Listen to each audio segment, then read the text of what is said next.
un relato contado por un enamorado a su chica en una carta. Decía: 17 de junio de 2002. Hola Nat. Perdona que no haya podido llegar a verte. Déjame contarte algo, ¿sí? Manejaba de madrugada por la carretera a Toluca. La calefacción rota de mi viejo Tsuru se hacía cómplice para hacerme pasar el peor de los fríos tan típicos de aquella zona.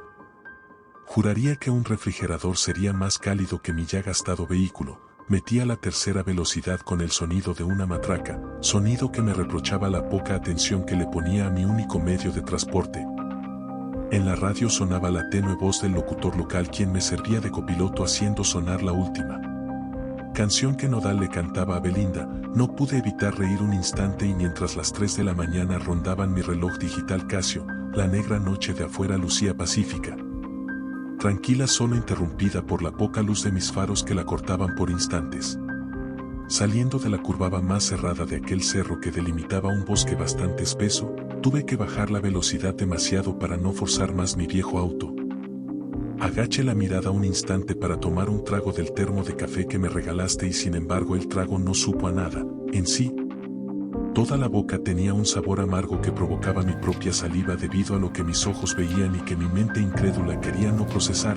Una chica salía de entre los árboles caminando aturdida, media, no más de 1.60 centímetros, delgada, muy delgada, tenía el pelo negro amarrado en una cola de caballo, vestía una blusa, no sabría si decir blanca, ya que estaba empapada en lo que parecía sangre que aún escurría de su rostro, ultrajando lo fino y perfilado de su bella cara. No tenía más de unos 20 años, no pude pisar el acelerador.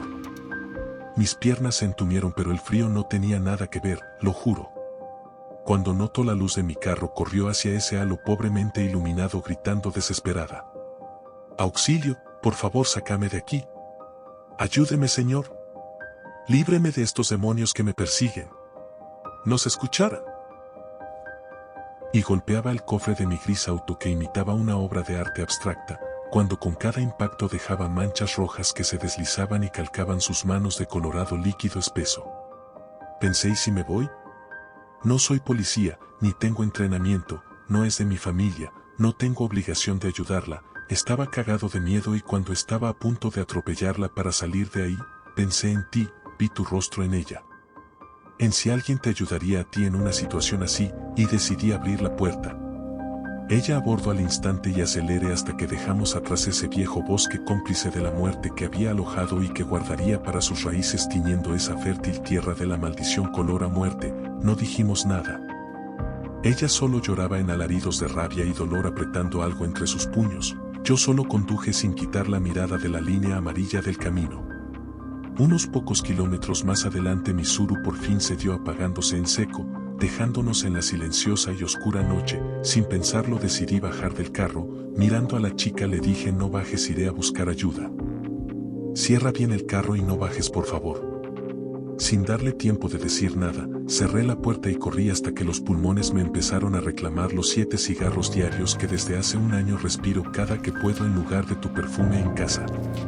Sin aliento, sin fuerzas, solo me empujaba hacia adelante esas ansias por ayudarte a ti, perdón, a ella. Jamás me sentí tan aliviado de ver a un oficial de caminos como cuando encontré a ese par al lado de la carretera. Enseguida expliqué lo acontecido y ellos al instante me acompañaron a donde estaba la chica y mi vieja carroza. Ya en el lugar, uno de ellos saltó dirigiéndose al auto, pero ya no había nadie. Ella había dejado el carro, dejando el asiento todo mojado por la sangre que llevaba en ella. El oficial se asomó cerca de donde estaba mi termo cuando de pronto en un solo movimiento sacó su arma y me apuntó amenazándome. Yo no entendía qué pasaba, solo retrocedí. Me esposaron y me metieron a la parte trasera de la camioneta oficial. Aún no podía recuperar mi aliento. En mi vehículo la chica había dejado una navaja mariposa ensangrentada y 3 orejas humanas cortadas con mucha cautela. Pasé todo ese fin de semana en el Ministerio Público hasta que no hallaron huellas mías en el arma homicida, sí, homicida. En aquel bosque hallaron a una pareja y un niño asesinados brutalmente. Las orejas les pertenecían. Un paseo familiar se volvió una masacre. Papá, mamá y su hijo de 4 años muertos a puñaladas. Más de 20 a cada uno, y la policía aún no sabe nada de la chica que según ellos ayude a escapar de la zona del crimen. ¿De qué demonios hablaba aquella mujer? Imagino que todos llevamos a muchos por dentro y algunas veces estos solo escapan apoderándose de nosotros. No dejo de preguntarme qué hubiera pasado si el auto no se hubiera parado. ¿Me habría matado? ¿Ella los mató o huía de los asesinos, de esos demonios? Nat, no sé si esa madrugada salve una vida o ayude a una desquiciada a robar 3. Ojos grises, luna llena. Al alba de una mañana de diciembre, un hombre descansaba para observar los rayos dorados que anunciaban el nacimiento del astro rey. Mientras una brisa fría le golpeaba el rostro secando la sangre que aún le escurría del cabello, palpaba sus mejillas solo para sentir su helado rostro sintiendo la sangre ya seca de su boca. Agachó la mirada y observó el cadáver de aquella mujer a la cual tanto tiempo amo. Removió la navaja que ella tenía clavada en el pecho guardándola en su bolsillo y volvió a tomar la pala para continuar cavando aquel hoyo que pretendía fuera la última morada de su amada. Una vez terminada la tumba, con trabajo levantó el cuerpo inerte de su mujer, el brazo roto y el estómago abierto por aquel zarpazo propinado por su amada, lo ponían más difícil. De las heridas abiertas del cadáver empezaban a brotar gusanos que anunciaban que la naturaleza empezaba a reclamar el cuerpo terrenal de ella. La colocó dentro del hoyo y se dijo para sí mismo: te amo, esto no es decirte adiós, tan solo me vas a esperar en esa eternidad a la cual todos nos adentramos. No había tiempo de llorar, el sol empezaba a aclarar e iba a resultar difícil de explicar a quien pasará y atestiguara la situación, una vez cubierta la improvisada tumba. Tomó un par de ramas y atándolas con el listón del pelo de ella armó una cruz que enterró a la cabecera de esa tumba. Hasta siempre, Elena. Ojalá tengas la paz que en vida no pude darte. Tomó su pala, se cubrió la herida del estómago con su mano no rota y empezó a caminar hacia la cabaña que había alquilado para ese inolvidable fin de semana. Se sentó en un arañado sillón que estaba enfrente de la chimenea y mientras las brasas de una moribunda fogata se apagaban, venían a su cabeza el recuerdo de días pasados. Recordaba el noviazgo con Elena, había sido la etapa más bella de su vida, él se sentía completo al verla feliz, él era el partido perfecto, un joven de 26 años, alto de piel blanca, cuerpo atlético, con el pelo lacio siempre bien peinado, ojos negros profundos, el socio más joven de una prestigiosa firma legal, procedente de buena cuna. De quien Elena se enamoró a primera vista en cuanto lo conoció en aquella fiesta, ella un poco más baja que él, de cuerpo delgado frágil, pelirroja y ojos gris que adornaban un rostro simplemente precioso. Incipiente ginecóloga en el mejor hospital del país, una pareja perfecta. Después de un año de esa felicidad ambos decidieron hacerlo perpetuo y fundamentarlo bajo la sagrada unción del matrimonio, compraron un bonito departamento en el centro para iniciar esa nueva etapa en su vida. Etapa que solo duró unos meses, antes de que las duras jornadas laborales de ella y el hábito de tomar entre comidas de él ocasionaran rencillas que con el trayecto de los meses desbocaron en la ruptura amorosa y el fin de ese cuento de hadas. Santiago amaba a Elena, y su alcoholismo provocaba que estuviera muy cerca de perderla. Le dolía cada día que provocó su llanto, arrepentido de todas sus actitudes. Un día de finales de diciembre, rentó una cabaña a las afueras del estado y raptó a Elena del hospital, como cuando eran novios. Tomaron el auto y se dispusieron a perderse todo el fin de semana. Sin celulares, sin trabajo estresante, sin alcohol.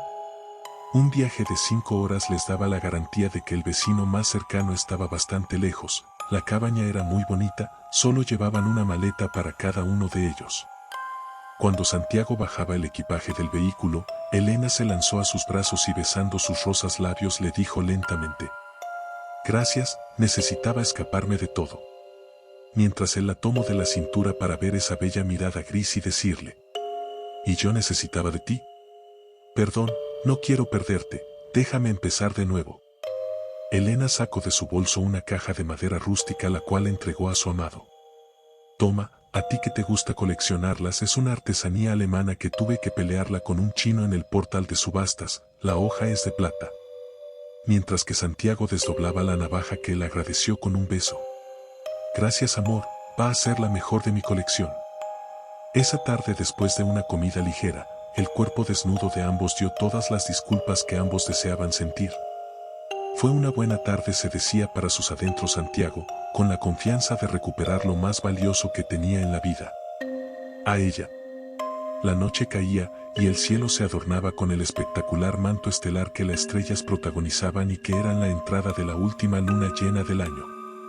Una vez ya vestida, Elena se puso de pie para hacer el té preferido de Santiago, cuando de repente un golpeteo rompió la armonía casi celestial que ahí se sentía. Tu, tu, tu. Elena se sintió asustada, bien seria. El vecino más cercano estaría a unos kilómetros de distancia. La puerta al mismo ritmo volvió a irrumpir ese pensamiento. Santiago había oído y se asomó por la ventana, logrando ver la silueta de un pobre viejecillo de aspecto inofensivo, con ropa mugrosa y rota. Tenía la barba larga y andaba sin zapatos sosteniéndose de una rama que usaba como bastón. Santiago se acercó a Elena para comentarle: «Te voy a demostrar con mis acciones que me he transformado por ti, voy a cambiar L». Ella sabía que hace unos meses, el fiel a su egoísta actuar simplemente hubiera llamado a la policía, lo hubiera ignorado o ya ebrio como casi siempre cada noche, lo intentaría hasta golpear. Algo en él estaba cambiando. Elena suspiró ilusionada. Santiago se dirigió a la puerta, y a punto de abrir. Elena le gritó: «Amor, estás sin pantalones». Santiago apenado se percató que solo tenía puesta su ropa interior. A lo cual Elena, empujándolo hacia la habitación, le ordenó vestirse. «No quiero que nadie te vea así, eres solo mío». Se lo decía mientras se aproximaba a abrir la puerta. Santiago corrió a la habitación y se puso el pantalón que tenía hace unas horas. No demoró ni siquiera 2 minutos, 2 minutos que en el presente le retumbaban en lo más profundo de su ser con la maldición más dura que la existencia nos grita, siempre irónica. Se decía para sí mismo: «Si tan solo hubiera». Una hermosa luna llena comenzaba a surgir en la oscuridad de aquella noche, matando la penumbra y paz de esa cabaña. De repente oyó un grito que se ahogó prácticamente al instante de haber causado eco en la oscuridad. Salió corriendo de su habitación y al llegar a la sala observó como aquel viejo mordía el cuello de Elena, la cual sin fuerza estaba tirada en el piso, quien solo podía decir en un tono casi inaudible: «Ayuda», mientras que escupía ese néctar carmesí que manchaba la fina duela acabada de encerar, con los ojos prácticamente en blanco y siendo desgarrada de la yugular por un viejecillo que parecía una fiera hambrienta sobre ella. Santiago corrió y de una patada certera al rostro del viejo pudo apartarlo del cuello de Elena. La tomó por la nuca y la postró sobre su pierna, le gritaba desesperadamente una y otra vez: «Elena, resiste mi vida, guión». Gritos que se dirigían a odios sordos. Elena estaba muerta, desangrada por ese boquete en su cuello. Santiago la colocó lentamente sobre el suelo, como quien acomoda a un ídolo en un altar. Besó su frente manchando su boca con la sangre de aquel ángel al cual tanto amo. Enfurecido giró hacia donde el viejo estaba tirado. «Aquí estoy, Romeo», le dijo aquel viejo, quien ya estaba de pie al lado contrario a donde se supone estaba tirado. «No es personal, el ciclo lunar casi termina y yo necesito cazar para este invierno». Santiago caminó lentamente hacia aquel tipo que de inofensivo ya no tenía nada. «Acércate. Adoro cuando dan pelea. La cacería es mejor así», le decía a Santiago mientras unas garras afiladas crecían de sus manos. La cara se le deformaba con una horrible trompa que se le prolongaba desde la boca, sus ojos parecían los de un perro sádico enfermo de muerte. Se arrancaba los harapos que llevaba por ropa solo para dejar ver su cuerpo todo cubierto por pelo, como si de una bestia se tratase. Ese ser ya no expresaba palabras. En esa habitación solo se oía el llanto de Santiago y gruñidos que se interrumpieron por un sonido horrible y sórdido que solo podría anunciar algo: muerte. Santiago no temía, su vida estaba acabada y tirada en el piso, desangrada, víctima de un monstruo que se la había arrebatado. Morir o vivir ya no hacía ninguna diferencia. Abrió sus brazos y dirigiéndose a esa bestia exclamó: «¿Por qué no vienes por otra probada, can del infierno?». Aquella bestia se lanzó sobre él, cayendo sobre el sillón de la sala, clavó superficialmente sus afiladas garras en el pecho desnudo e indefenso de aquel miserable. Rasgó su hombro derecho causando una hemorragia severa. Ese infernal monstruo, decidido a acabar con él, dirigió sus fauces al cuello de Santiago, quien más por instinto que por deseo, alcanzó a cubrirse con su brazo derecho. al cual esa mordida partió en dos los huesos de aquella extremidad. Ese pobre hombre estaba agotado, muy mal herido y solo deseaba morir. Aquel ente lo observaba tirado en el piso saboreando más que la sangre, la victoria sobre una presa más. Ese ser se postró sobre Santiago y cuando se preparaba para dar la última mordida al cuello de su víctima, la bestia sintió un frío seco que recorrió su estómago de lado a lado, la hoja de una navaja de plata alemana bendecida en la Catedral de Colonia comprada por unos $900 en eBay. Estaba cortando como si de mantequilla se tratara su piel peluda, lacerando sus entrañas sacándolas por la rajada que abría el paso de ese regalo bendito el cual Santiago aún guardaba en su bolsillo. La bestia incrédula veía sus tripas regadas sobre Santiago. Se tomó el vientre tratando de evitar que siguieran su flujo hacia la madera del piso y como si de un perro apaleado se tratara solo pudo ser testigo de cómo aquel hombre penetró su nauseabundo pecho justo atravesando su corazón acabando con su miseria. Santiago cayó al piso hincado, llorando de dolor por su amada más que de las heridas en su cuerpo, volteó buscando a Elena en el piso pero en aquel lugar solo había un charco enorme de sangre. Elena estaba de pie frente a él. Ella empezaba a transformarse en una bestia hambrienta de muerte y carne. Mientras la metamorfosis deformaba el cuerpo de aquella pobre mujer, su amado con las pocas fuerzas que le quedaban la abrazó aún con su brazo partido, esperando que aquel amor detuviera esa transformación bestial e infernica.